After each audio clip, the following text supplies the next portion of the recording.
Okay, hi Aggies. Thank you so much for attending this event. I'll be hosting this panel discussion as the Diversity and International Affairs Committee co-chair for the Graduate and Professional Student Government, or GPSG. I'm currently a second year PhD student in the Teaching, Learning, and Culture Department. While tonight's discussion does touch on current politics, GPSG is not affiliated with any political party and is instead hosting this panel as an opportunity for graduate and professional students in particular, as well as the university at large, to gain insight into topics that may affect them as students or faculty and as workforce professionals. Without further ado, we are joined tonight by 5 Texas A&M professors who have accepted the invitation to participate as our panel of experts on critical race theory and research. Our main question under investigation is, what really is CRT, and is it, as some political circles claim, anti-American? I will now provide a short biography for each of our panelists as a way of introduction.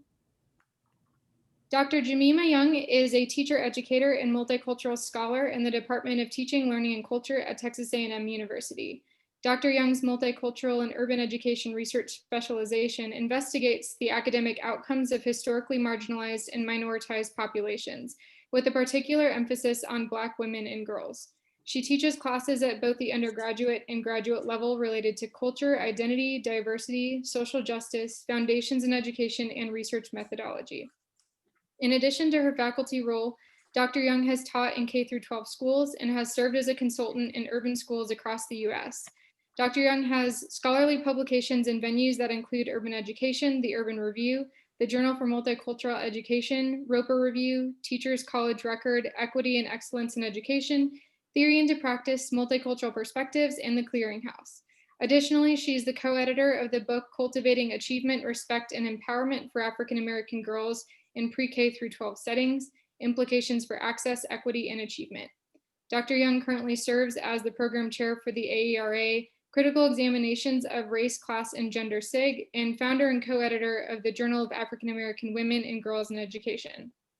She also serves as the program chair of multicultural education in the Department of Teaching, Learning, and Culture at A&M. Dr. Joe Fagan was born in San Angelo, Texas at the end of the Great Depression. He grew up in Houston, Texas, where he completed high school.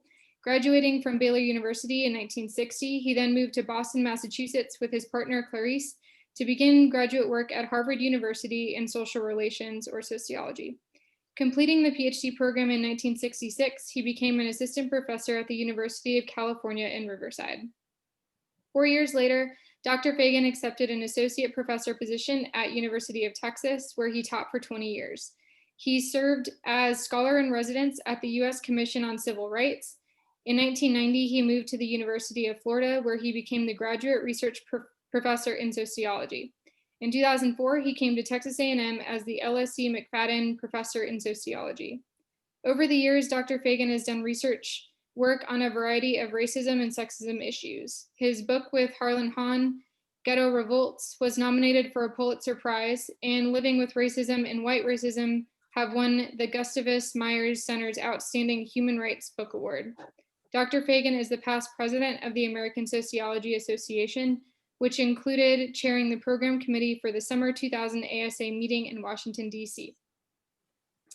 Dr. Diaz-Beltran joined Texas A&M in the fall of 2019 as a clinical assistant professor of multicultural education. She holds a BA in anthropology from Universidad de los Andes in Bogota, Colombia, and a PhD in curriculum and instruction from the Pennsylvania State University. Dr. Diaz-Beltran taught social studies in elementary, middle school, and high school in the large metropolitan city of Bogota, Colombia. At Texas A&M, she currently teaches Foundations of Education in a Multicultural Society and Cultural Foundations of Education. In previous years, she has taught introductory and advanced field experience courses that emphasize the development of anti-racist, anti-sexist, and anti-ableist pedagogies for K-12 students in urban contexts. She has also served as supervisor for pre-practicum teachers in elementary and middle school classrooms in public schools and in their role as tutors in after-school programs. Her research on the living experiences of transnational Latinx immigrant youth aims to answer the question, how can education serve as a relevant source for social transformation rather than as a tool for assimilation? She approaches the question mostly through narrative and autoethnographic research, building on the work of decolonial, postcolonial, and Chicana feminist scholars of color. Another line of her research centers the living experiences of minoritized students at PWIs and their schooling experiences. She is also co-director of the short documentary, Schooling Narratives, which shares the experiences of 3 families of color as they navigate the school system in State College, Pennsylvania. Her fields of study are multicultural ed, curriculum studies, and social studies education. Dr. Acacia James Galloway is an interdisciplinary historian of education and a teacher educator, and her work is situated within Educational Foundations. Currently, she is an assistant professor in the Teaching, Learning, and Culture department at A&M. She earned her PhD in History of Education from the University of Illinois, Urbana-Champaign, and her master's degree from the University of Pennsylvania, and her bachelor's degree from the University of Texas, Austin. Dr. James Galloway is the recipient of a Ford Foundation Dissertation Fellowship and an Illinois Distinguished Fellowship. Additionally, she was designated as a University Council of Educational Administration, Barbara L. Jackson Scholar, and a Dean Centennial Scholar at the University of Pennsylvania's Graduate School of Education. As a former secondary humanities teacher who taught domestically and abroad, Dr. James Galloway studies and teaches about histories of the following topics: African American education, educational policy, and social studies curriculum and pedagogy, particularly in the South. Broadly, her work bridges past and present perspectives on Black feminist theories and pedagogies, critical race theory, oral history methodology, and Southern epistemologies in African American education. And last but not least, Dr. Chadrick James Galloway received his PhD in higher education with a concentration in the sociology of education from the University of Illinois, Urbana-Champaign. A proud community college alumnus, he earned his AA from Delta College and his BA from the University of Michigan. Dr. James Galloway's research broadly examines race, racism, anti-Black racism, and the racialized experiences of students of color across P-20 educational contexts. As a scholar and practitioner, his expertise in cross-racial intergroup dialogues focuses particularly on how people of color respond to racial issues and how white students engage the experiences of people of color within educational settings. He is a qualitative researcher and critical race theorist who seeks to advance the understanding of cross-racial interactions to better support students of color at historically white institutions. As an affiliate of the Office of Community College Research and Leadership, he is also focused on improving the transition to and through college for historically marginalized groups. In this capacity, Dr. James Galloway has authored policy briefs on designed and implemented racially conscious professional development trainings on racial microaggressions, addressed racialized community college climates, and intergroup dialogue for faculty, staff, and administrators. As you can see, our panelists come with a wide array of teaching and research experience across multiple disciplines with a deep understanding of critical race theory and its application. There will be a time limit for each question, so if you go over time, I will let you know that time is up. We want to respect the time of both our panelists and our participants, so I apologize in advance if I have to interrupt anyone. Our first question for panelists does require some context, so I'm going to give that to you from the executive order signed on September 22nd by our current administration. So Trump states that the order combats race and sex stereotyping. Here are some excerpts in order to provide the appropriate context. From the battlefield of Gettysburg to the bus boycott in Montgomery to the Selma to Montgomery marches, heroic Americans have valiantly risked their lives to ensure that their children would grow up in a nation living out its creed expressed in the Declaration of Independence. We hold these truths to be self-evident, that all men are created equal. It was this belief in the inherent equality of every individual that inspired the founding generation to risk their lives, their fortunes, and their sacred honor to establish a new nation, unique among the countries of the world. President Abraham Lincoln understood that this belief is the electric cord that links the hearts of patriotic and liberty-loving people, no matter their race or country of origin. It is the belief that inspired the heroic Black soldiers of the 54th Massachusetts Infantry Regiment to defend that same Union at great cost in the Civil War. And it is what inspired Dr. Martin Luther King Jr. to dream that his children would one day not be judged by the color of their skin, but by the content of their character. Today, however, many people are pushing a different vision of America that is grounded in hierarchies based on collective social and political identities rather than in the inherent and equal dignity of every person as an individual. This ideology is rooted in the pernicious and false belief that America is an irredeemably racist and sexist country, that some people, simply on account of their race or sex, are oppressors, and that racial and sexual identities are more important than our common status as human beings and Americans. Unfortunately, this malign ideology is now migrating from the fringes of American society and threatens to infect core institutions of our country. Instructors and materials teaching that men and members of certain races, as well as our most venerable institutions, are inherently sexist and racist are appearing in workplace diversity trainings across the country, even in components of the federal government and among federal contractors.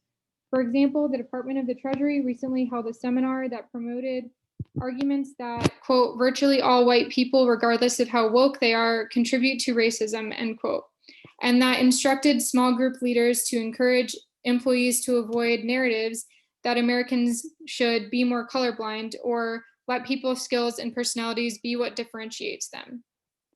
So I would like to give each panelist 3 to 4 minutes to respond to these excerpts from the executive order. The question is critical race theory anti-American? Dr. Young, we can start with you and work our way through the panelists.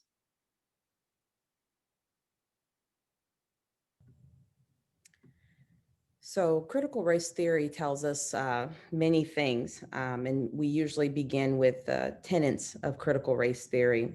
I was hoping we could get a little bit deeper into the tenets before I make this statement, but I'll go ahead and say it. My answer will be very short. The tenets of critical race theory include counter storytelling, 1, the permanence of racism, 2, whiteness as property, 3, entrance convergence, 4, and critiques of liberalism, 5. This document, this mandate, this order is the convergence of all of the tenets of critical race theory comprised in one document. Every example, every misnomer, every statement, every part of what we try to example to work against as critical race theorists is negated, is offended within this document. You started this panel off by saying your organization doesn't have a political affiliation. You can't talk about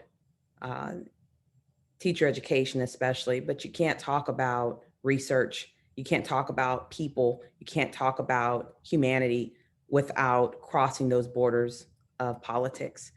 And so for me, I can't debrief that in 2 or 3 minutes, other than to say it is the convergence of the tenets of critical race theory, all packed in one document. Okay, thank you. Dr. Fagan?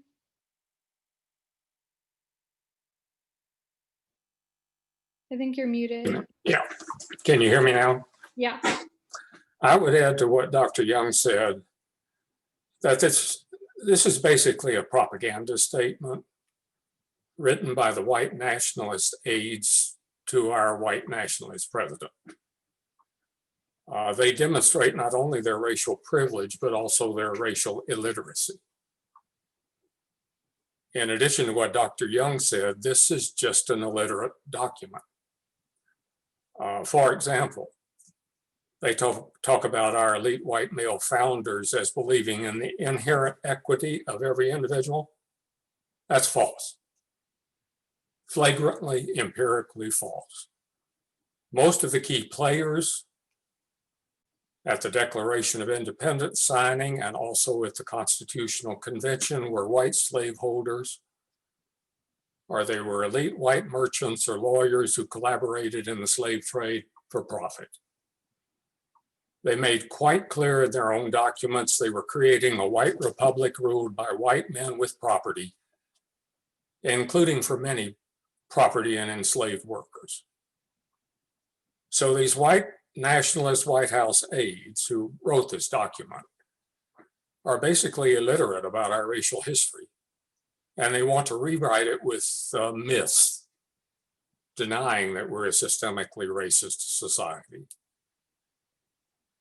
As for critical race theory, I think probably a better term is critical race theories, plural. The term critical race theory encompasses many types of critical research on our systemically racist society. And those doing the White House critique seem pretty illiterate, even on those various theories, critical race theories.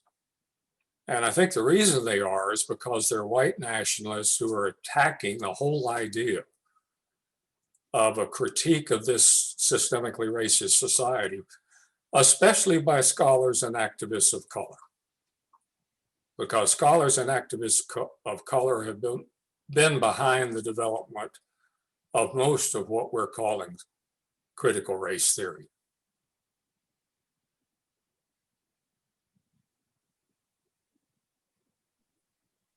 Okay, Dr. Diaz-Beltran. I agree with what the two panelists are talking about. When I first read this question, I immediately thought about this idea of patriotism, but this idea of patriotism as allegiance to land, birthright, legal citizenship, government cause, a form of non-questioning loyalty, to follow leaders and support them unconditionally, blind to shortcomings and social discord within the nation, conformist, where dissent is seen as dangerous and destabilizing.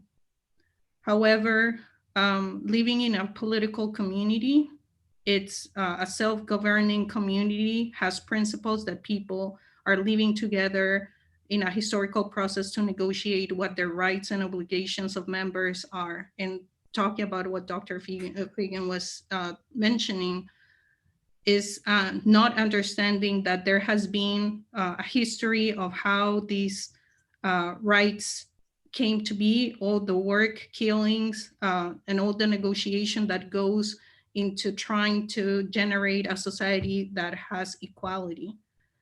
And belonging is a lived experience. This is not something that you write on a paper. And the lived experiences of different groups in America are reveal the inequity, the racism, the systematicity to discriminate and to oppress different groups.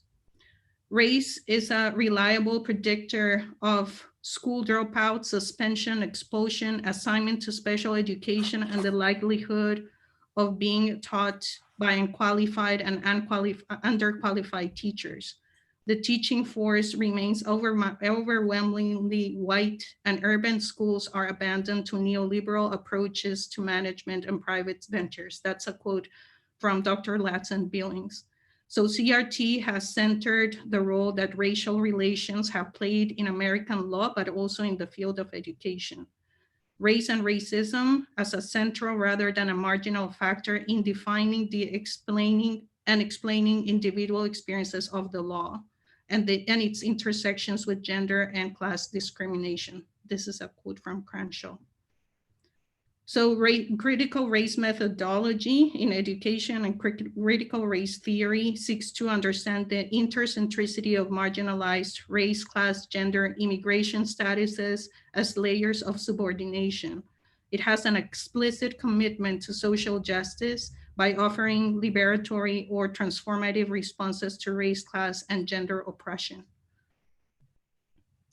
Additionally, in challenging normalized discourse, critical race theory uses transdisciplinary methods to undermine ahistoricism, which is what was just talked about. And I'll talk a little bit later about my research and what it means to center these questions when you are understanding the experiences of transnational Latinx immigrant youth, but also families of color in predominantly white towns that have, I'll leave it at that.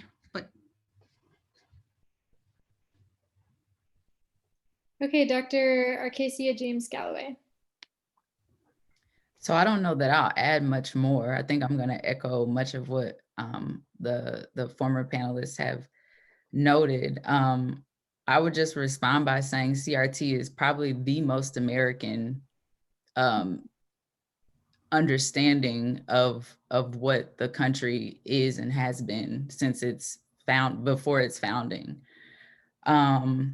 It gives a really helpful challenge to the idea that America is like the land of the free, the home of the brave.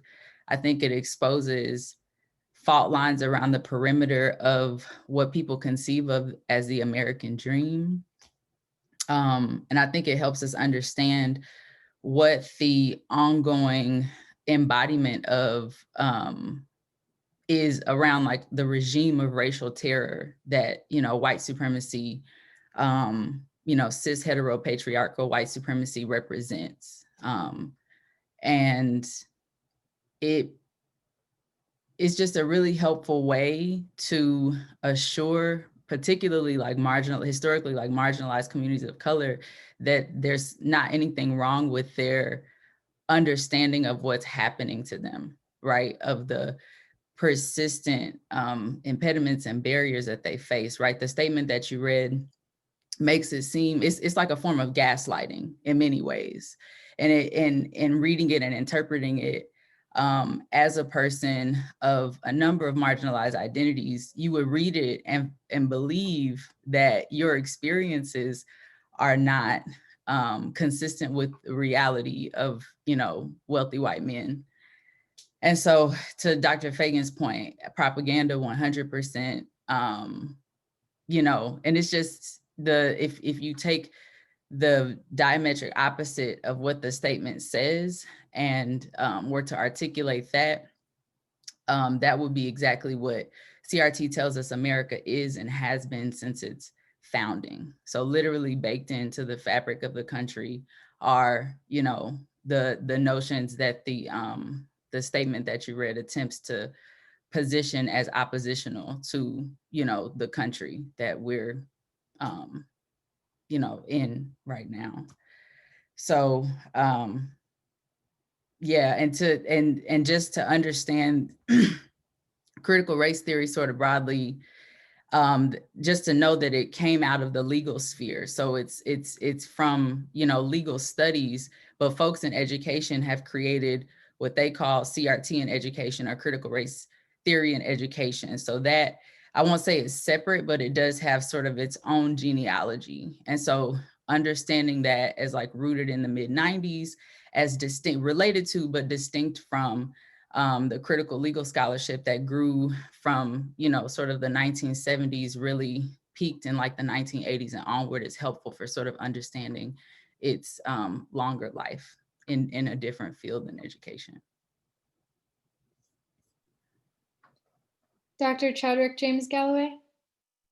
So it's unfortunate, that I'm like on the end of this question, right? Because everybody already said like really dope things. So I'm sitting here thinking like, okay, I'm gonna say this, and then it's like, oh no, that's taken. So I'll try to kind of bring it together a little bit. And so what I'll say for me is like, of course, right, echoing what everybody else said, obviously it's not anti-American, right? Like it's that, to me, that's impossible. But I think one conversation that we always have as scholars is like, what's the definition, right? Like, what's the definition of race? What's the definition of anti-American? What's the definition of power? What's the definition of racism and how it interacts in the world, right? And so, especially someone who does a lot of work with like intergroup dialogue and working across differences and getting different people in a room together and talking about, these issues, right? Like there is, as Dr. Fagan pointed out, like a racial illiteracy, right? Like a racial literacy issue that is happening from the privileged side.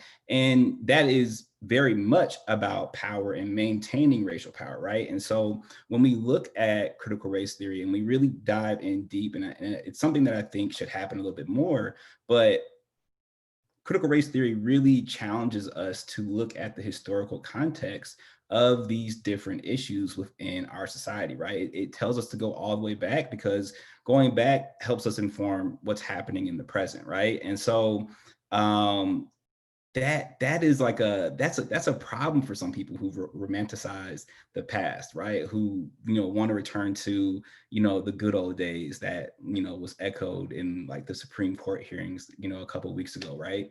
And so for me, I think this pushback against CRT, it not only shows an enormous amount of privilege, but it also shows an enormous amount of fear, right? And a potential reckoning that could happen if CRT and the work of scholars who utilize CRT keeps getting pushed into the forefront, right? Like folks are real resistant to change at times, especially if you are of a privileged group, right? Like, why would I give up the power, the privilege that I have, right? And so when we put all of that into context, depending on the definition or the literacy or the illiteracy that someone's using, right?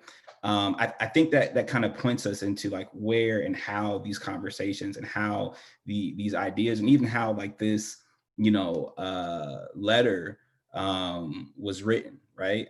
But that's like my shortest possible statement. And you still had a minute left, so you're all good. So our next question is, in your scholarly work, how has critical race theory contributed to equity?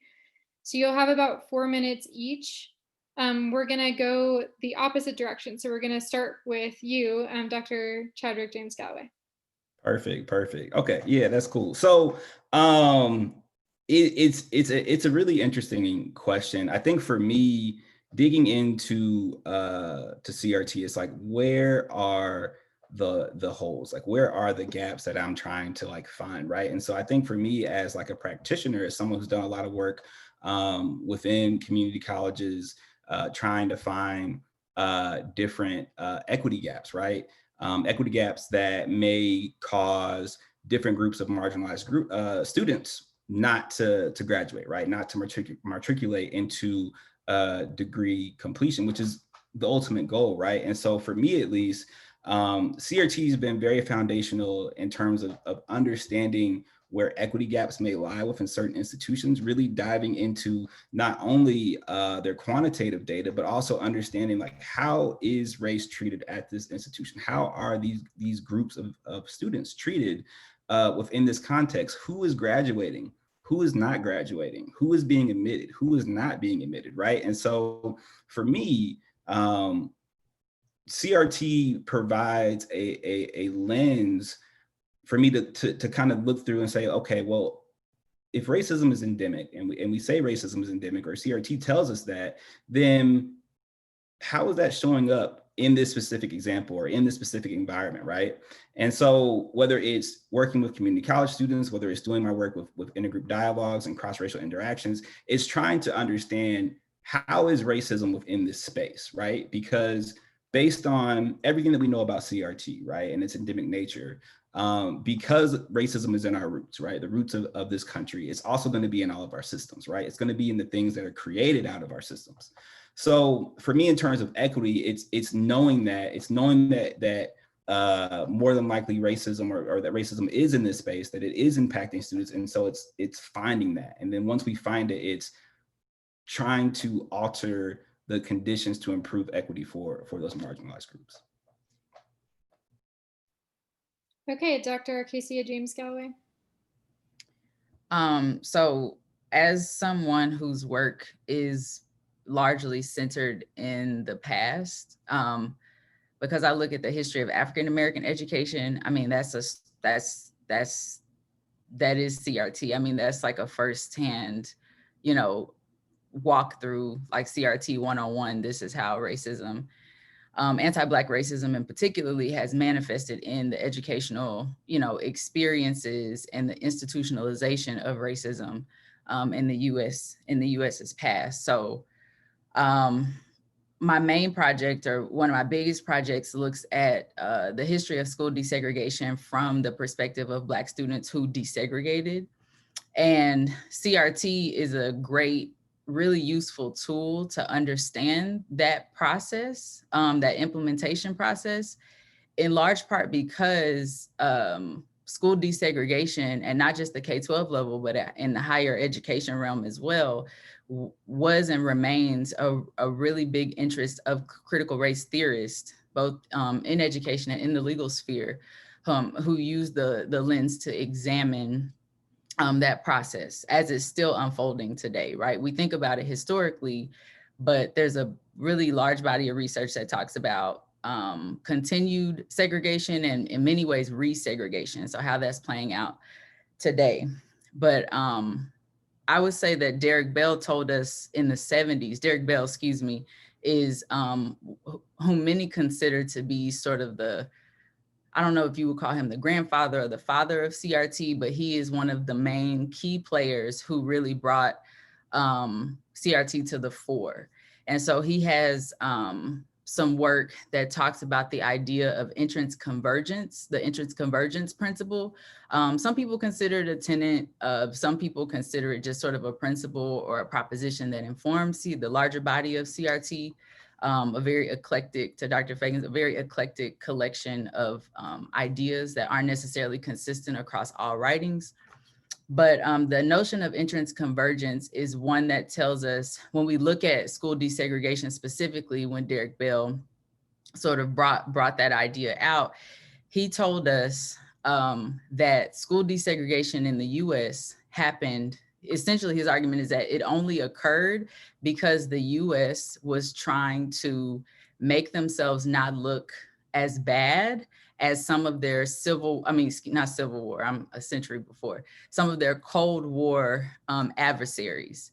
So he felt like you couldn't, the US felt as if they could not treat African Americans as second-class citizens by placing them in schools that were systemically underfunded, and just subjecting them to all of the horrors that come with being, institutionally marginalized. If the US wanted to gain status as the preeminent, nation of the country and, talk poorly on or try to punish or sanction the USSR at the time, if they really wanted to be a world power. So Derek Bell told us that school desegregation only happened because the US didn't want to look bad to key world players.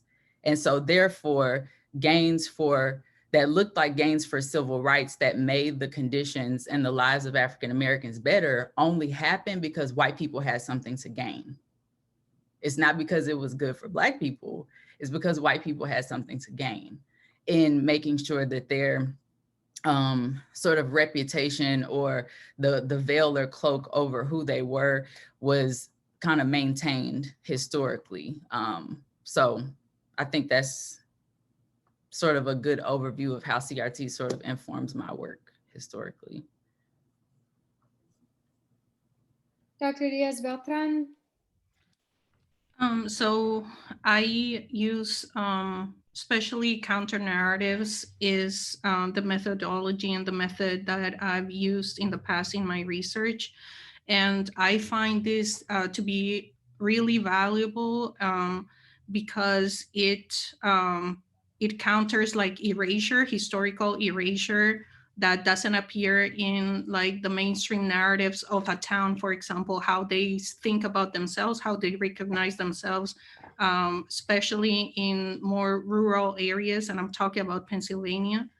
And so being able to talk with families of color in a town where most of the population is white, it shows you how there are generational stories, experiences, how there is a history of knowing how to navigate systematic oppression, but also how to counter it, how there is strategy with families that think about, we're going to stay in this town and we're going to raise our children here, and we're going to fight the district and make sure that teachers of color are hired here. So there is a whole story that is erased or doesn't appear in documents that are written by people in power. The other part of it is that in sharing counter narratives, there is a process of healing, and there is a process of understanding that that's not your own experience only, but that there is a systematic oppression that you are experiencing. And it shows how this oppression is experienced, how it happens. For example, talking with high schoolers, in the interviews, they tell you how they have to negotiate constantly their friendships. So do I say that something hurt me and that somebody is the microaggressions that I'm suffering, or do I make friendships? Or if I'm a parent, do I take care of my children, or am I going to be seen as in an adversarial role? So there are all these experiences that are part of knowledge of how a system exists, how it acts, how it happens, how you work with others to counter it. But that only is visible in counter narratives, and critical race theory really centers that experiential knowledge, but also it asks questions that center not only issues of race, but also the intersections, for example, with gender. And so this is a way in which, for me, critical race theory also it calls the attention of the rest of the community to make the changes that they need to change. A lot of what I've seen, especially in that research that I did in a small town in Pennsylvania, is that a community might think that nothing is happening, that everything is fine, but unless you purposefully, intentionally do the research of listening to specific communities and asking the questions and allowing them to share their history and the work that they do, then you won't be able to see what is happening. Everything seems normal, right? Nothing's normal, nothing's happening here. These issues of discrimination in school are case by case, and now you're not, but in counter narrative, you'll find that this has been generations of people experiencing this. So yeah, that's what I will say. Perfect timing. Time was just up. Okay, Dr. Fagan. Yes, as I mentioned before, there are many streams of critical race theory. And I'd like to underscore the point that folks have already made, that all of these streams were developed by American scholars of color. It's a very American analysis of racism. And it has spread to other countries from here, fortunately. And I've been greatly influenced by them in my own research since the 1970s. And since then, I've helped make the concept of institutional and systemic white racism central to social science research and analysis in my own field, sociology. Fortunately, as we can see in the recent demonstrations over policing racism, this concept of systemic racism has finally become widely used, if often not understood well by many of the young participants and the mainstream media. At least the concept of systemic racism that comes out of a very deep Black critical tradition going back to the 19th century has finally made its way into the public discourse. In particular, I've been influenced by many scholars of color and a few whites who have done critical field research on the patterns of white racism in this society, or who have analyzed it from their activist point of view. Giants like David Walker in the 1820s, Martin Delany in the 1850s, Ida B. Wells Barnett in the late 1800s, Kwame Ture and Charles Hamilton in the 1960s, Malcolm X and Angela Davis in the 60s, and in Davis's case ever since. And I've been influenced by more recent scholars like my friends Derek Bell and Richard Delgado, who I think actually coined the term critical race theory, and as was pointed out previously, are probably the founders of it in the 1970s and 80s.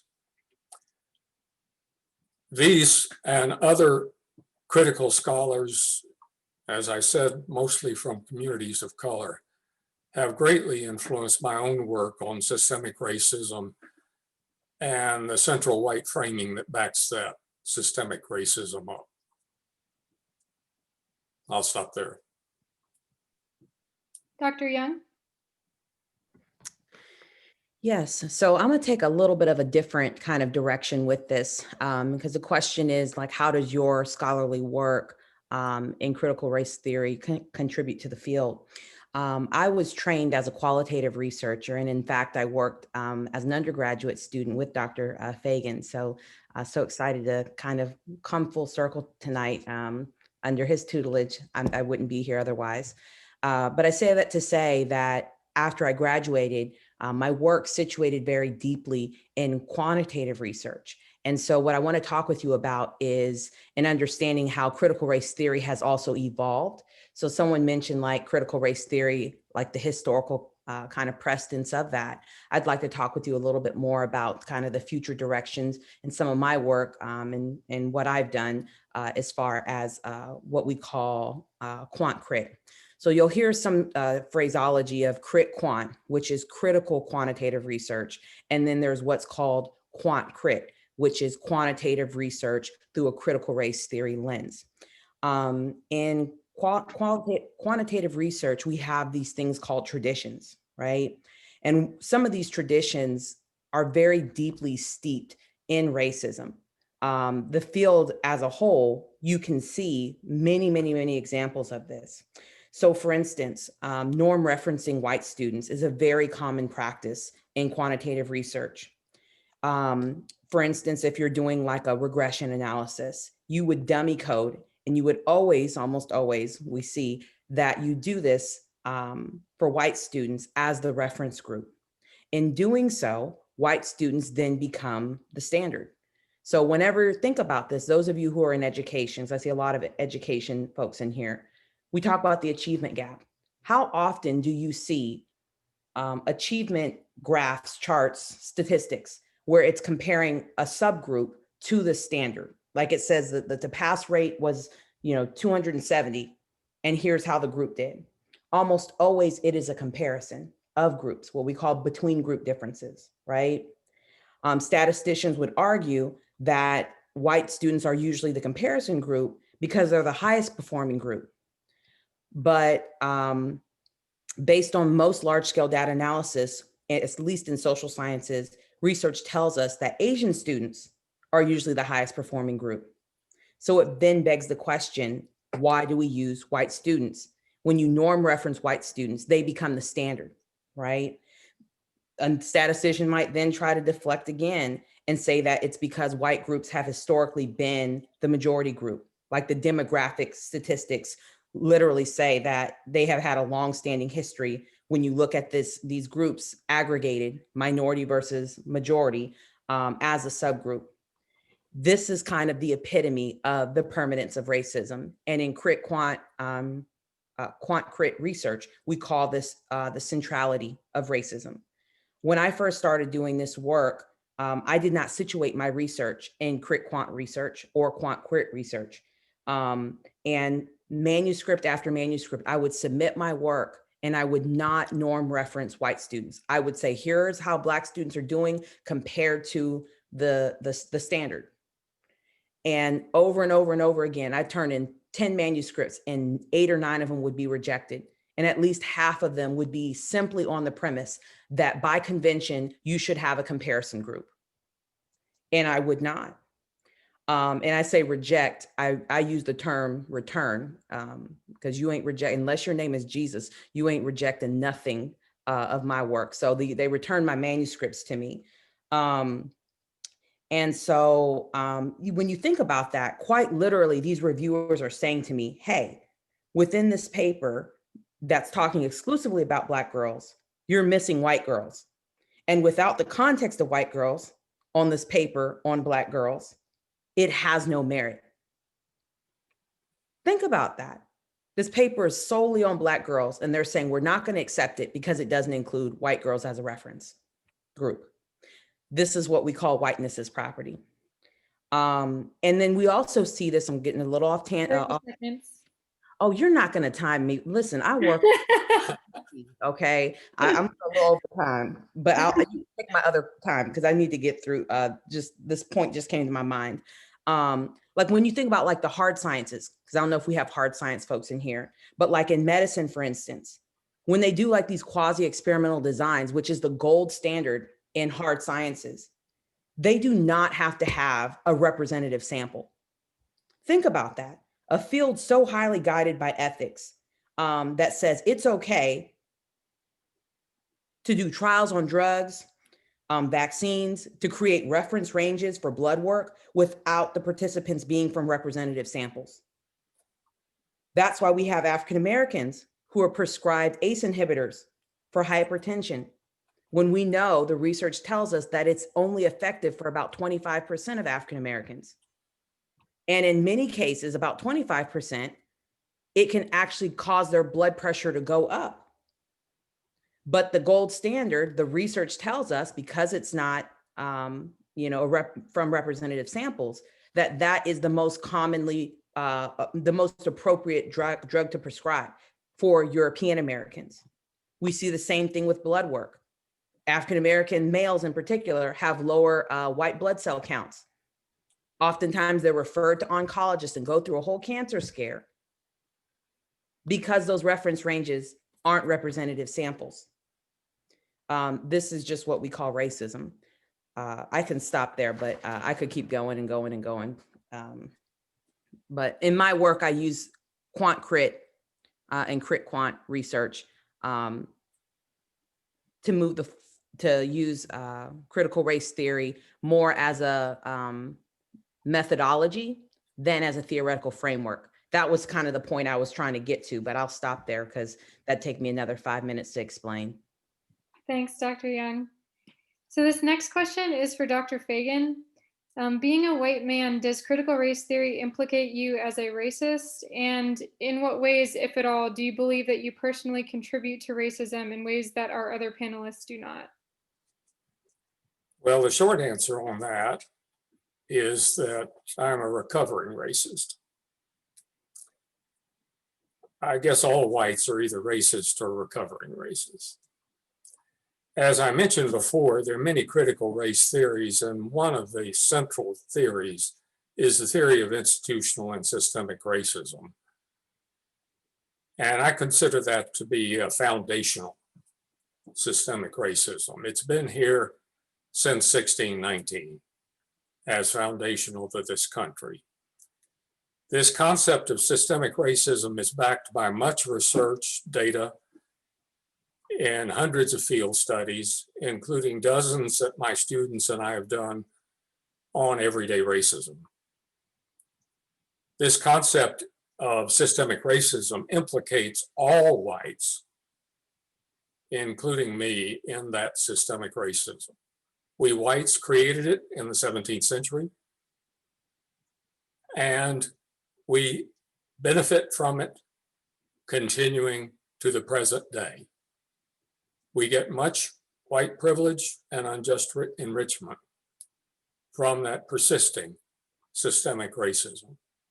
Examples today are rather obvious. Today, we whites, especially men, get better treatment by the police, by clerks in stores, and even by students in our own classes at A&M. And on average, we get better educational, employment, and political opportunities over the course of our lives for ourselves and our families. Numerous critical racism field studies show that all whites are raised in what I call the dominant white racial frame, our worldview, one that accents white virtuousness at its center, superiority at its center, and lack of virtue in people of color in various subframes of that dominant white frame. And any racist whites like me have to fight every day if we want to deframe that frame in our own heads and our friends, relatives, and students, and actively be anti-racist. We whites rarely get the benefit of growing up and learning as youth an assertive anti-racist counterframe like many people of color do. I'll leave it at that. Okay, thank you. So this next question is for everyone. Would you consider critical race theory a quote ideology, as the executive order states? You're going to have 3 minutes for this one, and we're going to start with Dr. Diaz-Beltran. I have a short answer to this one. So if we think about an ideology, sometimes understood as the process through which dominant ideas within a given society reflect the interests of a class, or the idea of false consciousness or a system of illusory belief, but also the idea that these dominant ideas appear to be universal or rational, even natural.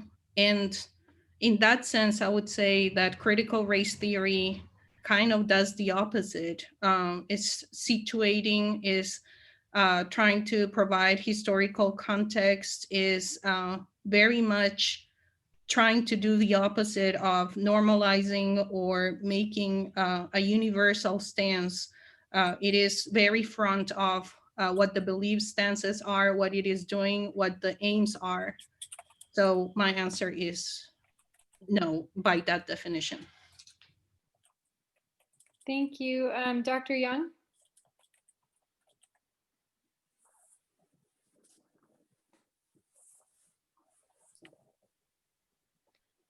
Just kind of building on what Dr. Diaz-Beltran said, I think the short answer is no. And I think that that's, you know, when you think about research as you do critical race theory work, oftentimes these notions of whiteness seek to box in, right? Like what we think and what we do and who we are. And so categorizing, labeling it as an ideology, right, seeks to systematize it in ways that limit it as just being like this construct of sorts. And in doing so, it limits the work.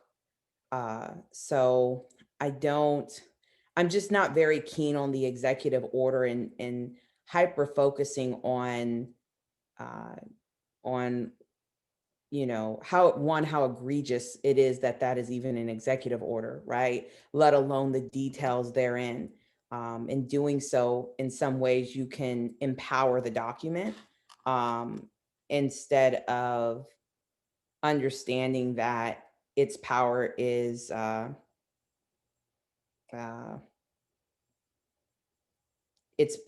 you know, the permanence of racism, it's there, but it's more of a representation of what we know as a reality than something new. This doctrine, right, has been, it's with all embedded throughout our society. They just wrote it down on paper for us. They just made it tangible. And we were in an era and continue to be in an era where that's okay. Where overt racism, the ability to speak openly against, you know, ideas of critical race and critical thinking is okay at the federal level. So I don't like empowering the idea of the executive order as something that is some kind of new construct or not construct, but new document or way of thinking. This has been around. They just documented it for us one more time. Dr. Chadwick James Galloway? Absolutely. So this is an interesting question. for me. And thinking about it, right, it's again, I'm a definitions can be important and where we get them from. And so, you know, CRTs in the genealogy, and it comes from Marxism, right? Like Marxism is above it, of course, ethnic studies is above that, right? And you know, it's always funny when, you know, just in general, when like Marxists and Black Lives Matter, the Marxists, Black Lives Matter are like connected, right? It's almost laughable in some ways, right? But coming from Marx, right? He tells us, his work tells us that an ideology within itself is like a production of ideas and conceptions, right? Anything that someone can like imagine or like conceive, right? And CRT, the theory is much different than that, right? Because a theory is a system of ideas, right? And it's a theory is meant to explain something, right? Like CRT is meant to explain issues of race and racism within our society.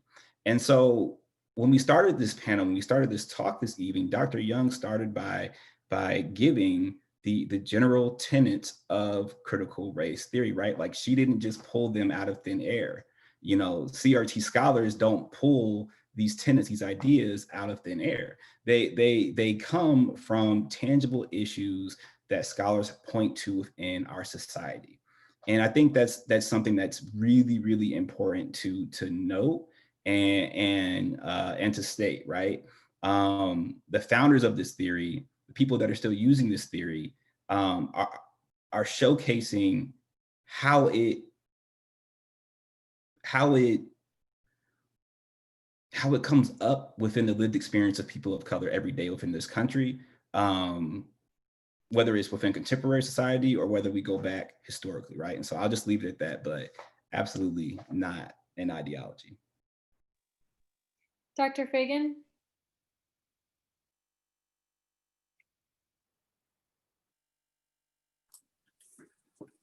Yes, I think what has been said is right on target.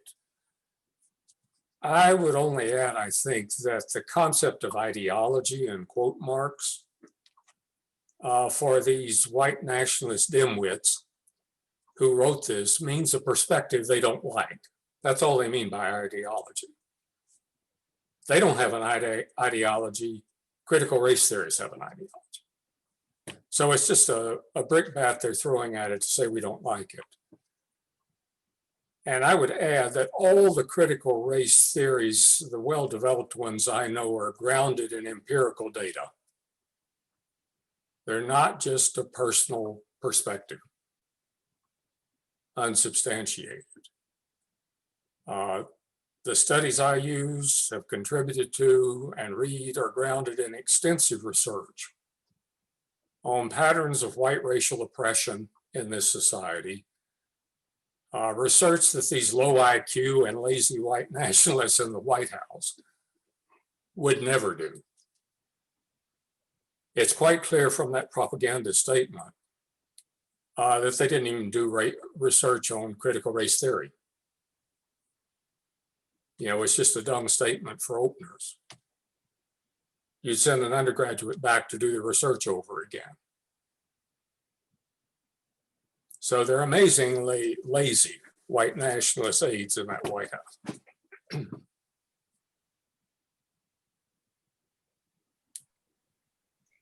Dr. Acacia James Galloway? Yeah, again, I don't know that I'll add much more to what's been said by my fellow panelists, but I'll just note that I think we might see a lot more movement towards social and racial justice if it were actually a popular ideology. I think we would see a lot happen in the way of, equity and like I said, social and racial justice. I think that one way we can sort of explore whether or not anything is a popular or common ideology is to think about the extent to which lay folks or folks outside of academia are like using or engaging these concepts or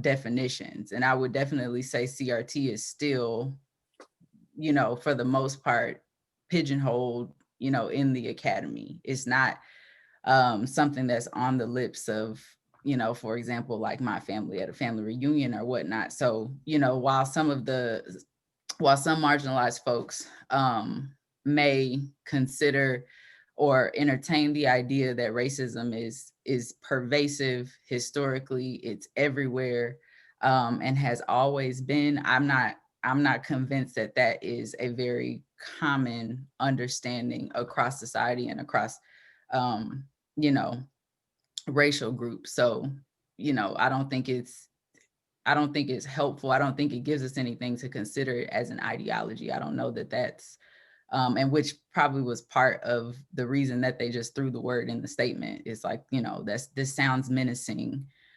This sounds, you know, frightening. Let's throw it in there and see what happens. So. Okay, thank you. So our last question before questions from participants is as follows. How do you reconcile Dr. King's quote about being judged not by the color of your skin, but the content of your character with critical race theory and the concept of colorblindness being a problematic way to approach race? You're going to have about 5 minutes each for this, and we'll start with Dr. Fagan. Yes, I think there are two parts to Dr. King's quote that sometimes get mixed together. The first part of his quote about being judged not by the color of your skin, but the content of your character, he nested that statement in his concept of a white-run country with systemic racism, and said so hundreds of times. It's been taken out of context. And for many whites who articulate that notion of colorblindness, it's really colorblind lying. You know, in our studies, we find whites again and again saying, I'm not a racist, I don't see race. Well, how do you know if you don't see race? If you're not seeing race? And in fact, most whites go on and add a pretty racist statement after many of those commentaries where they say, I'm not a racist, I don't see race, but you know, Black people are lazy.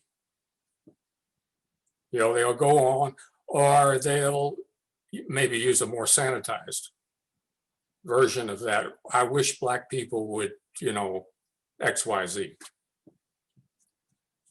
I don't think I've ever met a white person who didn't see race. And I've interviewed 400 in several studies. And our studies show whites who talk like that will go on extensively to show that they do see racial groups in this country. They do operate out of a dominant white racial framing of their own group as virtuous. White people are the most virtuous group in the country. And they have subframes, racist subframes, where they portray groups of color as unvirtuous. Again and again and again, there's pretty well the same stereotypes across all racial groups that they consider unvirtuous. So I think that whole discussion of color blindness and Dr. King has often been used to paper over the reality of systemic racism by claiming we're not racist, or we're making racial progress, when in fact we haven't. It really should be called colorblind lying, I think.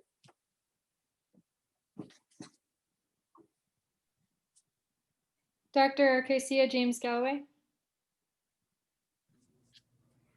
Yeah, so to echo Dr. Fagan's point, white folks in power love to take King out of context. That's like one of their favorite, I think it's like a pastime. It's one of their favorite things to do. So I would just say that a caveat that's often missed if you situate that sort of decontextualized quote within the context of his entire speech would be not be judged by the content of their skin, but like only, the word only is mentioned, right? So I think he was pushing for both someone's character and their race to be considered together as something that determines how folks are treated and what they have access to. I would just say that it's very convenient, to be able to point to Dr. King as someone whose life was taken from him by white supremacists, right? It's very convenient to point to someone and use their words to further a regime of white racial terror. So, yeah, in that, I mean, I would just say that it doesn't get us any closer to the social or racial justice that folks assume, who argue that point, folks assume already exists, often because it exists for them, but not everyone. And I would also like to call attention to one of the offshoots of CRT, which is folks are calling it DisCrit, so disability crit. And that body of literature calls our attention to the fact that the notion of color blindness is in and of itself very ableist language, right? Because it assumes that seeing is the epitome of, an able-bodied person and what everyone should strive to be. And so a term that I've started or found myself using is race evasion. Folks are race evasive, not even color, just race. Like folks are often trying to circumvent the idea that race and therefore racism, specifically anti-Black racism, is an ongoing and enduring issue in society. So yeah, I think that would be my response. Dr. Diaz-Beltran? I want to echo what the other panelists have been saying. I think going off this idea of lying or evading race, think about color blindness as a very active act. It's continuously ignoring the lived experiences of people of color, the scholars, the studies, it's just a very active way that brings in resources, that brings in power to evade systemic racism. And I think there's a difference between thinking about race and racism. Like, I think what the confusion there has also to do with thinking that you shouldn't see color anymore, right?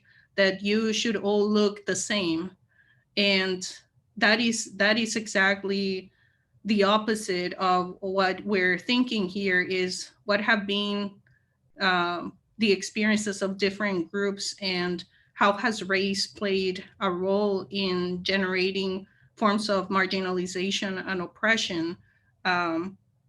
So the point is not to stop, seeing race, but to stop racism. And I think that is one important point, that people cannot think that by stop looking at difference, then everything will disappear. All the injustice and, all the accumulation of and legacies of colonialism will suddenly disappear just by ignoring difference.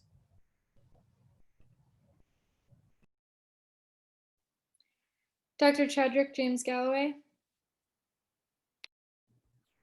Yeah, so for me, it's really, easy to reconcile. And as everybody has said kind of before, like, we know the words of Dr. King have been altered, right? And I would say that it's been altered to fit, that dominant narrative, or that Majorian narrative that, CRT and counter storytelling and counter narrative seeks to reject and push back against. And so when I think about, Dr. King's work, and, one of the qualitative, methodologies that I use is critical discourse analysis. And so in using critical discourse analysis, we really seek to look for language in action and what people say versus like, what do they actually do, right? And so for me, if I look at Dr. King's words, all of his words, right? He wasn't calling to live in a raceless society, and that's been very distorted, right? And so to me, right, like a color evasive society, which has already been said, kind of fits that narrative of racism. And so for me, we have to look at the full context of Dr. King's words, and not only his words, but also his work, right? Everything, the entire body. And it's interesting that snippet is always picked out, right? We don't ever really go into, one of his last interviews, right? Where Dr. King said that his dream turned into a nightmare, right? Like we never talk about that. We never discuss that, right? Like that's never in the narrative of Dr. King. We never talk about how he said that the biggest issue is that, our gains, right? The gains of Black people, the gains of civil rights, were given at bargain rates, right? Like that terminology of bargain rates. There's so much power in that statement. There's so much to the point of critical discourse analysis and language and action in that statement. What happened and what didn't happen, right? We live in this society. We give these groups civil rights, but we're not really giving them equity. We're not really giving them civil rights, right? As Dr. James Galloway said earlier, there was an entrance convergence with that. And so one of the things that comes out of CRT and that I use a lot in my work is this idea of racial realism. I think in that last interview, or one of Dr. King's last interviews, kind of the quotes that I was just piecing together, we see what Derek Bell talks about, which is that Black folks and historically marginalized people of color seek to aim for a status that is not necessarily attainable, right, in this historically white supremacist and racist country. And so what Derek Bell tells us is that that like Black Americans typically face this frustration and despair when these rights aren't given. And so for me, I think that we can't look at things in like these brief, short snippets and context, but really looking at the whole bit, right? And if something was said, 10 years ago, and then I have a different statement 10 years later, why are we going back to what I said 10 years ago, right? Like there's something different that's happening there. And so that's how I reconcile it. That's how I think about it. Yeah, and I'll just leave it at that. Dr. Young? So I think everyone has touched on the importance of being in and outside of context. And I would echo what Dr. James Galloway was saying earlier about how white people love to take out of context. I call it the King card, right? So whenever they're threatened, they want to tell you about, the Black man they dated or their African-American neighbor, or they pull the King card. Like those are usually like the three things that I see most often. But that said, when you take this truly in context, right, at the time in which King historically this speech was written, you have legal segregation. And so you legally have white people separated from Black people. So in that context, where you can't share the same water fountain, you can't go to the same restaurants, your children can't attend the same schools, right? Because even though we have Brown versus Board, we know that most schools in Texas did not desegregate until well after this speech. So when you see the literal separation of people by race, to say, I look forward to the day that my 4 little Black girls can go and not be judged by the color of their skin, you're literally separating people by the color of their skin. So that was a goal, that was an aim. In context, that is entirely appropriate, right? And today, we don't have we have the kind of de facto segregation, but you don't have it to where you have, this Jim Crow era, if you will. And so in thinking about how that translates today, when you look at this through a critical race theory lens, you have to understand that the content of your character is not void of race, right? So in what I see and what's being said here is, I don't want people to look at me just for my skin color, just for my race, but the content of my character, my whole being, my Black authentic self, right? And everything that I bring, which is culturally influenced, culturally centered. And I think people miss that, right? We think character and morals and values are void of race, and they're not. They're absolutely influenced by race and gender and other kind of social constructs. So in thinking about how the question says, how do you reconcile that quote? I don't reconcile it. It was said in an era in which it was appropriate, in a context and time in which it was appropriate. Now, talking about colorblind ideologies, that again is another kind of misnomer. In my field of multicultural education, for many years in our multicultural education programs, we were teaching pre-service teachers to say things like, oh, I don't see race. I treat all my students the same. If I walk in a room and you don't see that I'm Black, you need to leave. That's problematic, right? And so in some way that became legitimized in the field, and it became okay.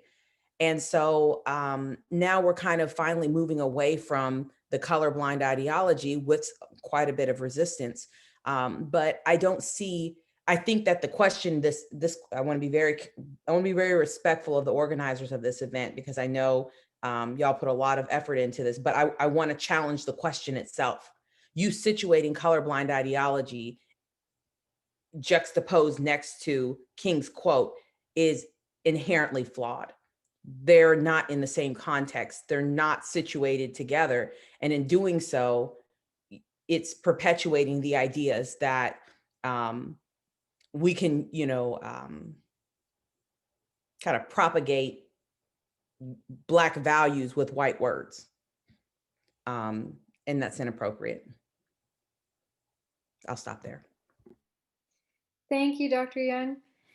So the remaining 30 minutes will be for questions from participants that were included in the registration forms. We might have a little bit of time after that to address live questions. But for now, we're gonna answer those ones that were put in the registration forms.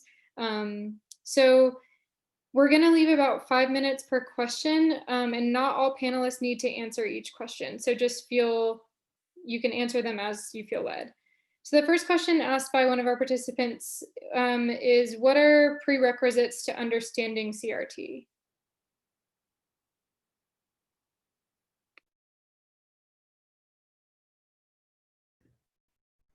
I'll hop in, I guess, on this one. And it's something that I say a lot, but I think it can, be taken for granted a little bit. But you really just have to like read and reread, right? And so, and that sounds really, really, really, really basic, but it's something that I feel like we do not spend a lot of time digesting material or digesting information. And so I think for me, it's really sitting with it. And for me personally, it's regardless of what field or concentration or area you are in, it's going back to the OG text, right? Like the original text that where CRT was born from, right? And so I think sometimes, or at least I notice it a lot, and I'm not trying to like throw shots at anybody, but sometimes, especially within education, even outside of education, right? Like folks will get in and, obviously, folks will cite Dr. Ladson-Billings, and sometimes they don't even do that, right? And that's problematic for a number of reasons. But for me, when I look at certain scholars in the work and they're talking about CRT and their articulation of CRT, I'm also wondering like, well, where is the Crenshaw? Where is the Bell? Where is the Delgado? Like, where are these original texts, these original scholars situated within the work? And I think that because CRT, is really, really big on rejecting ahistoricism, right? That it's very important that we are bringing, the foundational pieces and members of CRT forward with us as we, not only read and understand, the theory, but also as we utilize it in our practice. And so for me, it's really going back to the beginning and moving forward from there. And I don't think it's one thing that you can just like pick up and digest one time. It's something that, I still go back and reread racial realism and just different texts within CRT multiple times to make sure that my understanding is there. But also, it's important to be situated in a community that's seeking to understand the theory as well. I don't think it's one thing that you can just do or get by yourself. And I think that when we look at the text of CRT, especially if we go back to some of the original text, right? Like CRT wasn't written by one person, CRT wasn't intended for one group, and it's meant to bring different historically marginalized groups who experience this system of racism together. And so very long-winded, but I'll leave it at that. I'll just very quickly add that I think that in doing this work, there's a lot of research you can do out there. You shouldn't, but there's a lot of research you can do that is impersonal, right? But when you do critical race theory work, I always ask my students the why. Like, why are you interested in this? And almost always, if you listen carefully, the work is not divorced from who the researcher is. So whether you're researching this discrit, which is the disability critical race theory, because you have a child with a disability, right? Or because you grew up in this marginalized community, or because whatever it may be, this work is usually very personal. And so sometimes I talk to students and they can't tell me why they're interested in researching this topic, and then also using the framework of critical race theory as a theoretical framework. Well, that's very problematic, right? You have to think about your positionality and think about your thinking. And critical race theory especially supports the idea of, the researcher and the research. So just wanted to add that in there. Okay, and Raquel, I do see your hand. You'll be the first live question after we get through the questions that were put in the registration forms. So question 2 is actually, I think Dr. Young referenced this earlier, but maybe just a reemphasis would be helpful. What is the application of CRT to quantitative data analysis? You want to jump in before me? No. Okay. So in quant crit, there are also tenets. And these tenets are, there's 5 different tenets. I'll try to go through them. Maybe I'll go through them and give you a couple of examples, and you can make meaning of it how you want to make meaning. I just want to show you the utility, right? Because we're talking about like the application of critical race theory. How do you use it as researchers? Most of you as participants are graduate students. So I just want to show you example some of these things. So bear with me because I'm going to be probably all over the place. But the first one I mentioned to you before, what is the centrality of racism. And basically what this says is that the qualitative tradition is very deeply steeped in racism and promoting white supremacy. And so again, when you look at numbers, everything from the language we use, right? So using things like female versus male, every data set you'll see, it'll say female versus male. Well, that accounts for sex, but it doesn't account for gender. So it's not inclusive for our LGBTQ community, right? When you see things like a lot of data sets will say African-American, well, African-American is not inclusive of Black, right? Because you have Jamaican Americans, Haitian Americans, you have Africans and African Americans. You want to talk, and then colorism gets mixed in there as well. And so the constructs themselves are so kind of binary that they don't allow for critical race theory inherently as they stand. And so that the constructs themselves are created in the ways of racism. The second one is that numbers are not neutral. And again, I mentioned to you before, kind of like the achievement gap that I talked about. I did recently published a meta-analysis. In fact, I learned about it today via Google. I went into Google, and it always recommends articles.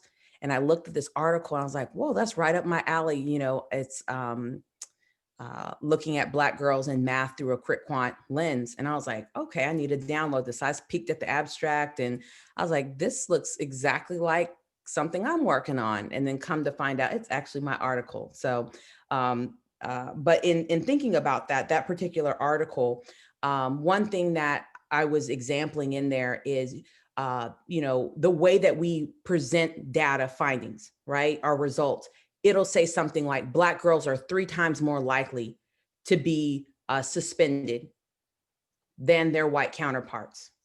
That's the way data is presented, right? In quantitative research. Well, a crit quant lens would say, no, Black girls are not 3 times more likely to be suspended.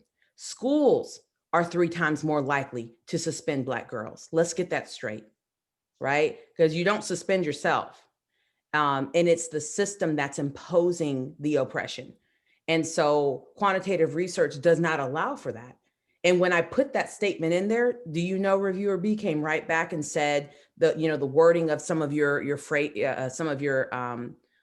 findings are misaligned to the conventions of the field.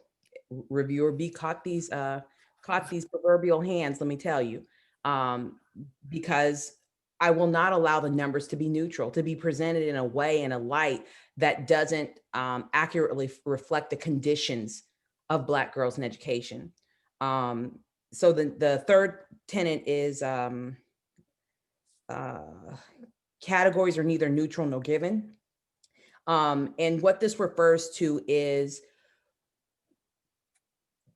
the passive nature of how we equate truths in education that are misnomers. So for instance, when you think about how do we quantify the fact that Black students are we hear Black, we always hear Black and poor, right? Underrepresented, what is the word? At risk, those types of terms. Well, in quantitative research, you can't quantify Blackness, but you can quantify poverty. And so the things they use are like socioeconomic status or free and reduced lunch. That is how you equate Blackness, by free and reduced lunch. And so that is how we then get these constructs of Black and brown children, meaning poor, urban Black, i.e. poor. And it's coming from this idea that those categories are neither neutral nor given. The fourth one of 5 is voice and insight. And this speaks to the idea that it has to be unpacked. So in my work, people will say things like, oh, you're speaking beyond the data. Quantitative research tells us the what, but it doesn't tell us the why. So people say that a lot. Quantitative research answers the what questions, qualitative research answers the why. You cannot talk about this information, this data, and just tell the what without explaining the why, or without presenting the why, or without interrogating the why.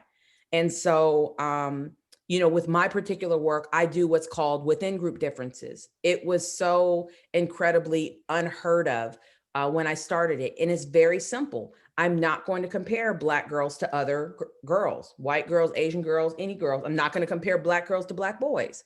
I'm comparing Black girls to Black girls and Black girls to the standard. That's it. And so that voice and insight and standing behind, what you believe in quantitative research, there's not the flexibility to do that generally. So using this crit quant tenet, it says that you push the envelope and you interrogate why that is. And then the final one is using numbers for social justice. And, that to me, this tenet means a lot of things, but for me, what this means is that we need more quantitative researchers of color in education in particular. I can count on one hand the number of Black women I know that do quantitative research in teacher education. Very few and far between. because quantitative research moves policy, it informs practices, it's what changes legislation. They want to see the numbers. Take their system using a critical race framework and flip the script on them. The data is all there. You can show, demonstrate, document, lay out the racism using their systems through a critical race theory lens. So I'll stop there. Thank you. So question 3 was, what are the implications for graduates entering the field? And I'm guessing that that means within the confines of the executive order, but that's what they asked, so. Well, hopefully that executive order will be killed in January. And diversity workshops and organizations and efforts can continue.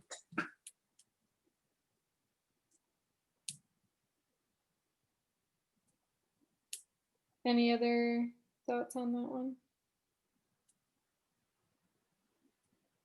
Even now, even with Trump in office, there's a strong free speech First Amendment challenge to it. There's no way it's enforceable if somebody wanted to challenge it under the First Amendment free speech. Because it says you can't use terms like systemic racism.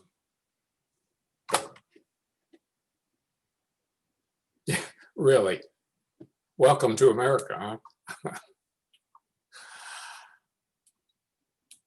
Okay, question number 4 is, does CRT connect with Marxist anti-capitalist ideologies?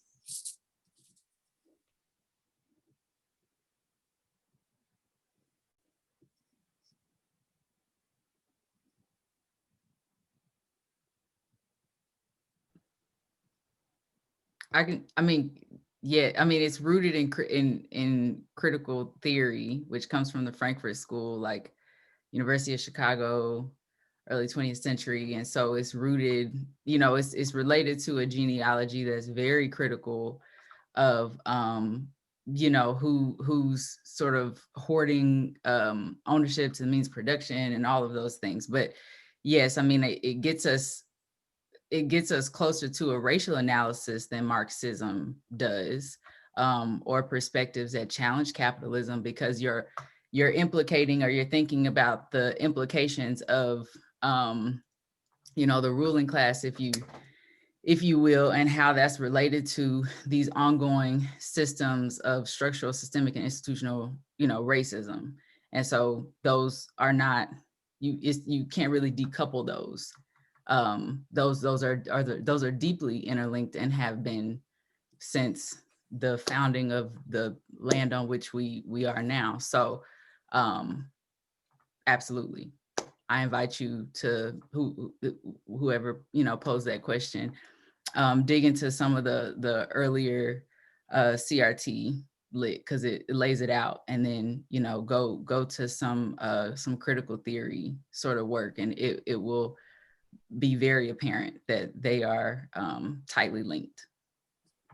And there's also a piece written in 2005, 2006 by Dr. Terioso that showcases that like genealogy of CRT, right? So ethnic studies, and then kind of drilling down into Marxism, and then CRT coming out of that. And so, as was already said, it can't be split out. It can't be decoupled. And I think we have to look at, again, right, when we talk about like anti-capitalist and even what that means, right, like how capitalism has been used, especially within this country, but all over the world, as a tool of racism, as a tool of white supremacy, right? And so absolutely not separated, not decoupled. It derives from it. And so I'll leave it at that, but there are multiple pieces out there that'll kind of show that information and kind of how CRT came out of other theoretical perspectives. Are you talking about her piece, whose culture has capital? Whose capital? Yeah. Whose culture has capital? Yeah, whose culture has capital? The journalist education. Mm-hmm. And I'll just add to that. So are many other theories, post-colonial theory, decolonial theory, These are at the center of how capitalism, not even positioning it in the 18th century, but in the 16th century, in the 15th century, how it generated the exploitation, and as it served as an axis for racism and for hierarchies based on race and gender. So this is not the only theory that is thinking historically about capitalism and the kinds of oppressions and forms of discrimination that came from it. I would also add a famous book by W.E.B. Du Bois called Black Reconstruction. Du Bois drew heavily on the Marxist tradition for much of his critique of capitalism. But he demonstrates in that 1930s book, Black Reconstruction, that the United States is different. And white Marxists get it wrong when they leave out systemic racism. And he shows in Black Reconstruction that white workers in this country, when given a choice between workers' organization unionizing with Black workers against American capitalism for better working conditions and wages, white workers turn down that option. They turn down that option and instead join with capitalists, white male capitalists. White workers join with them against Black people, Black workers. So take a look at Black Reconstruction. Du Bois uses Marxism, but he says in the US case, it comes to a blind alley because white racism always trumps capitalism. Not to make a pun. And I would just add to that, like you can look at, Black Reconstruction in 1935, if you go, Robin D.G. Kelley, who's a African-American historian, he has a book called Hammer and Hoe, and he's looking at Black communists in Alabama during the, I think it's the Great Depression, but he's looking at exactly those topics that were just noted, that Du Bois kind of explores in Black Reconstruction. So definitely. Okay, and our last question from the registration forms was, how does CRT fit into teacher preparation programs?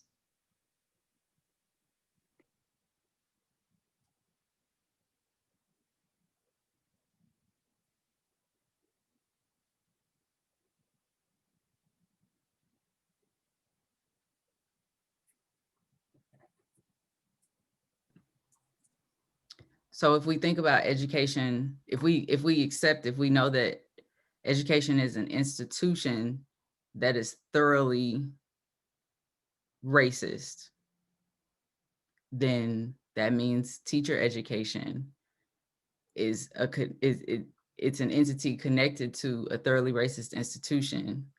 Therefore, it has to be sort of I don't want to say decolonized, but we have to assume that racism, anti-Black racism in particular, is present. And so therefore it becomes the work of teacher education to undo that, right? Because we think about it on a structural, systemic, institutional level.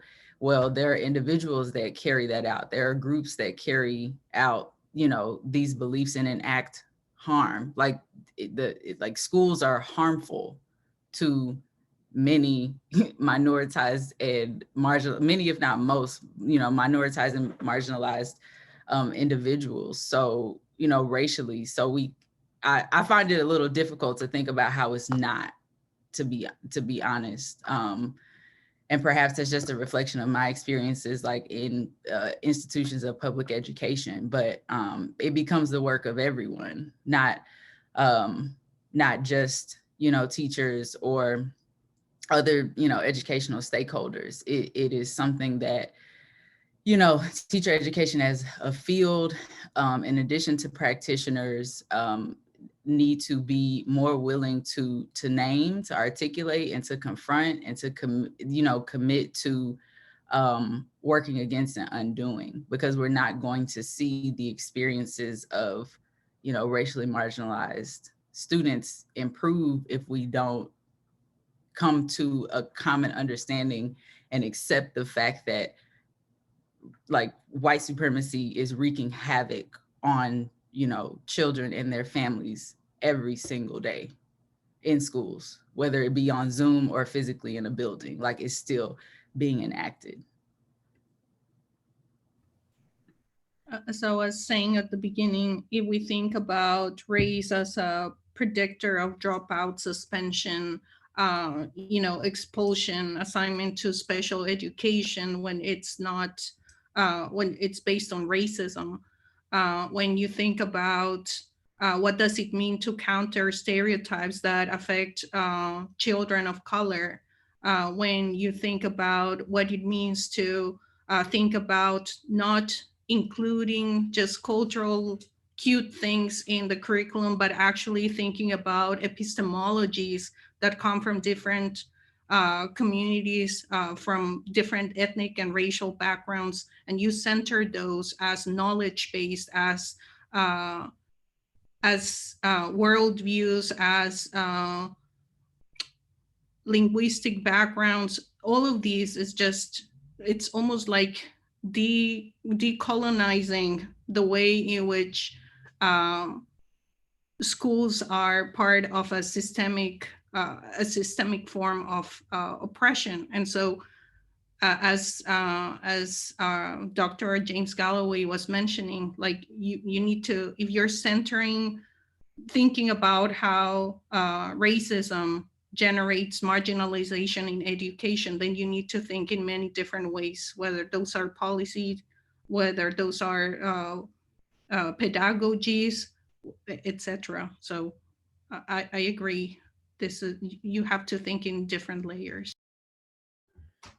Just kind of echoing what my colleagues have said here, in teacher education, it's very difficult to think about how education is not so deeply centered in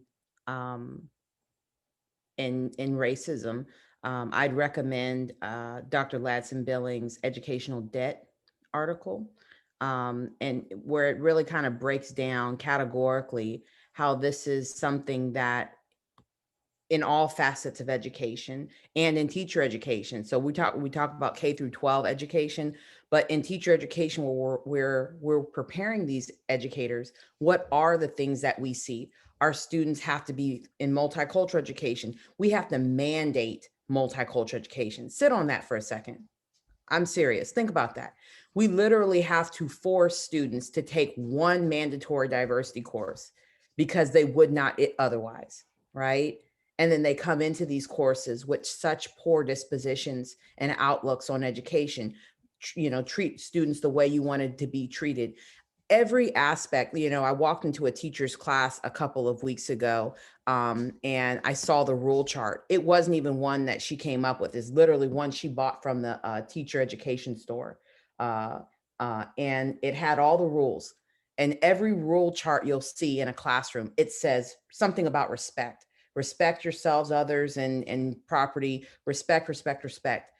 That is not void of race, and is certainly not void of racism, because what you consider respect and what I consider respect are very different, right? And it's very culturally influenced.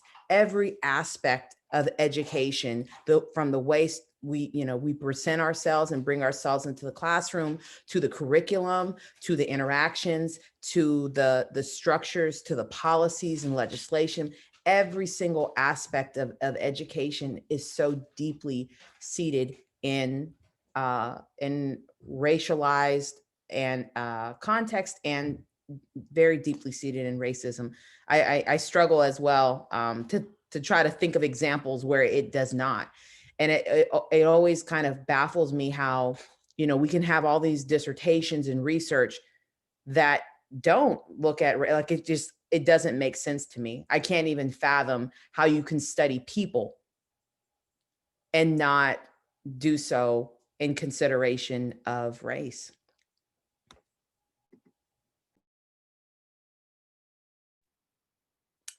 Okay, so we'll open it up to live questions. Raquel, you had your hand up. Yeah, thank you so much. I just have to say first, it's just so like restorative to be in community and fellowship with such amazing scholars. Like I feel like I've just had so many new ideas today just being here. So thank you so much for your time being here. Okay, I tried to come up with a question that kind of touched on things that I felt were really important to hit on, like some of these ideas of like white racism and like race evasion, not talking about colorblindness, and the importance of counter narratives, but also really importantly using CRT as a method, not necessarily like theoretical framework, but like a praxis every day. What are you doing? So I'm a new postdoc here, just joined like 2 months ago, and I'm a postdoc fellow in the College of Geosciences. And something that I really struggle with is like convincing white women that the last 50 years of improvement of recruiting and retaining cis white women, we can't look at that as an achievement. So many people want to say like, we did great in the geosciences because we're at like 50-50, and they just mean there's more white women. It's hard for me as someone who benefits from colorism and like other has other privileges. Like I can't necessarily center my experience, but I'm asking white women to like decenter themselves and leverage their privilege. Is there any tenet or principle of CRT or quant crit, some of the other disciplines we heard about today, that you think would be kind of most expedient or like most effective in kind of bridging that gap with well-meaning white women?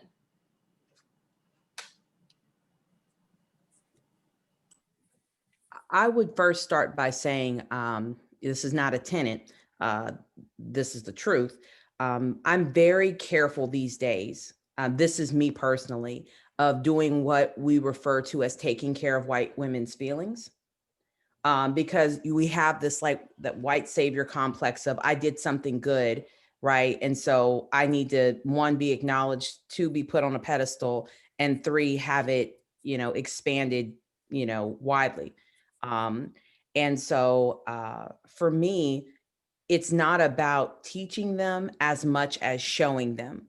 And so in my experience, having like very loose conversations with people is a very different experience than taking them down and taking them to a place where they can understand this. So one thing I found a lot of success with is doing like a film study. Another thing I've found some success with, these are all limited things. There are some people that you're just not going to move, right? There are like those extreme aggressors, but I call these people in the middle of the bubbles, right? When George Floyd happens, they will rise to the occasion enough to where something will boil over. But for the most part, they stay in their neutral bubble and they think that their presence alone is enough, right? Those are the people you can move. And if you build interpersonal relationships with them and you really have to unpack it, it's not a 1 or 2 side conversation during lunch. This is really something very intentional. I would say, as far as the tenets of critical race theory, you break it down in your everyday life. You break it down.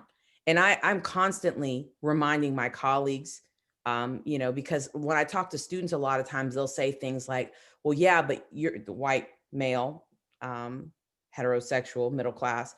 Yeah, but you're a professor, and you have all the power over me. Well, think about what you're saying. You are trying to compare a professor to a student. We're not apples to apples, right? And constant reminders and constantly kind of unpacking this for them through this critical race theory lens can help, I think, to shape their understandings. But what you can't do is dictate it to them. They have to make sense of this in ways that make sense to them. That's, again, like things like George Floyd, some part of that resonated, whether it's them as a mom when he called out for his mom, whether it was seeing it being 10 whole minutes with that man's, knee on his neck, right? Whatever it was that resonated with them, it takes 1 time, and 2, it has to be something that they make sense of. But that's kind of my thinking about this. But to answer your question, there are groups of people, those resistors, you're probably not going to move. I focus on the bubble people, the people in the middle. And I can add, to echo Dr. Young's points, I would definitely caution anyone trying to do the work of trying to fix, white people's views on race or racism, because that's not work that we are like, you might be able to be a catalyst for change, but that's something that has to come from within people.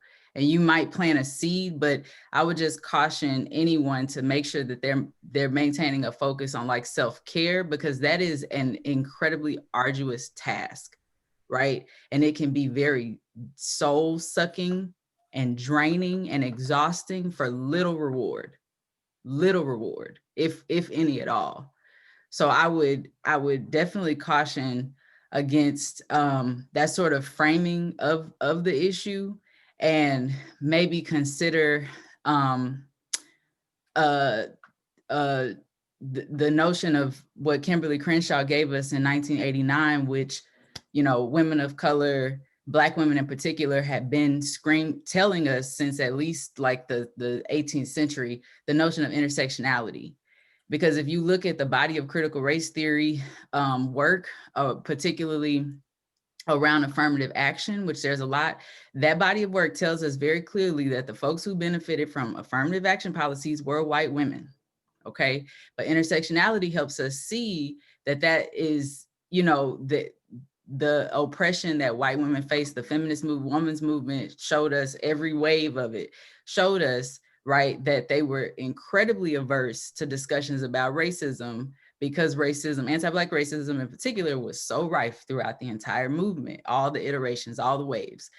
So if you can approach a conversation by talking about how these different categories of social difference are coalesced in many ways, they converge to compound the oppression that folks face, that might give you a little bit of an inroads. But I would definitely just want to help anyone that is striving for that to be very aware of the sexiness and seductivity and the real material benefits that white people of any gender or sex receive from white supremacy, and how difficult that will be to give up, even when a really nice, caring, Black person who's invested all this time in me is trying to get me to see the other side. So just really try to be realistic, and don't take that on yourself and blame yourself if you don't see a shift, because that has little to do with you. Right before, can I just say, do you have any advice for, like, I find that a lot of white people like kind of use intersectionality to then talk about intersections with whiteness, like, or like being a woman and being queer. We have to go back to the text. You go to the text. That's what we should be centering it on, right? Like the original thing, because that's just been hard conversation lately. The people are like, well, I'm white and I'm queer, and it's like, that's no. Intersectionality is a metaphor. We go to 1989. Intersectionality is a metaphor to help us understand how systems of oppression, talking about being white is not a system of oppression, right? So we're looking at how systems of oppression come together to make the experience of these various matrix. We have matrices, we have all of these different words, right? But how those come together to further oppress folks who have to kind of field and try to work through or around these various levels and layers of systemic subjugation. So when we want to, some people talk about it as like ham and cheese and intersectionality. People just want to pull things out of the air and throw them and see what sticks. No, you take them to the text. If you've got them that far, you're doing a lot of good work. So you take them to the text. I mean, Kimberly Crenshaw has, I think in 2016, she had a conference at like there are so many, and she's not the only person. I mean, we have Claudia Jones, who is a diehard communist that was exiled, right? Like you have Anna Julia Cooper, who was talking about it. You have Sojourner Truth, you have Mary McLeod Bethune, you have Mary Church Terrell. The list goes on and on, but take folks to the text. I mean, a new one that's recent, a new definition of intersectionality that I really appreciate is the second edition of Patricia Hill Collins's book with Blige, Samina Blige. I'm not sure if I'm pronouncing her name correctly, but they have a definition around page 3 in the second edition of this book, Intersectionality. And what I really appreciate about that definition is that it does not use the word identity, because that's where we get tripped up. We have to think about categories of social difference and how those are not static, those are fluid, and context shifts everything. And parts of identity, what we think about as identity, can be different in different historical contexts in different places relative to whatever we're comparing it to. So just be careful with language and take folks to the text is what I would suggest. I would also suggest that there's a growing number of books on the role of white women in systemic racism, past and present. There's a nice little book by Catrice Jackson, Catrice, I think, called White Spaces, Missing Faces. And she does a really sustained critique of the role of white women in perpetuating racist systems, even as they often are the main beneficiaries of affirmative action that was set up for people of color. And there are a number of books both showing the effect of affirmative action benefiting white women, the role of white women in slavery. There are a couple of really good books on white women as slaveholders. And there's books like Catrice Jackson's book on the contemporary problem. I think her subtitle is something like Why Women of Color Don't Trust White Women. You know, so I think probably one thing to do is just become better informed about how what's going on where you are is happening across the country.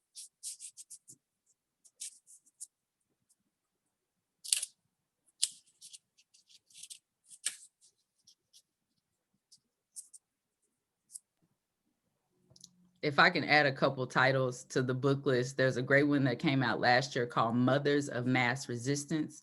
Mass resistance was a strategy that white communities displayed in response to school desegregation. In many cases, they would just shut whole public school systems down and use public money to send all the white kids to public school, and black kids didn't have any schools to. So there's a great book, Mick Ray is her, Mothers of Mass Resistance. And then to Dr. Fagan's point, there's a good book by an African-American woman historian, Stephanie Rogers, called They Were Her Property. Yeah. And that's a book that details white women's central role in chattel enslavement down in New Orleans. So yeah, if they're interested in reading about the ways that people who belong to that category have contributed and perpetuated systemic racism, those are definitely some titles to offer. Okay, so Carl, I saw you had your hand up. For the sake of time, we won't be able to answer it tonight, but if you wanted to email GPSG, we could forward that question to our panelists and get back to you.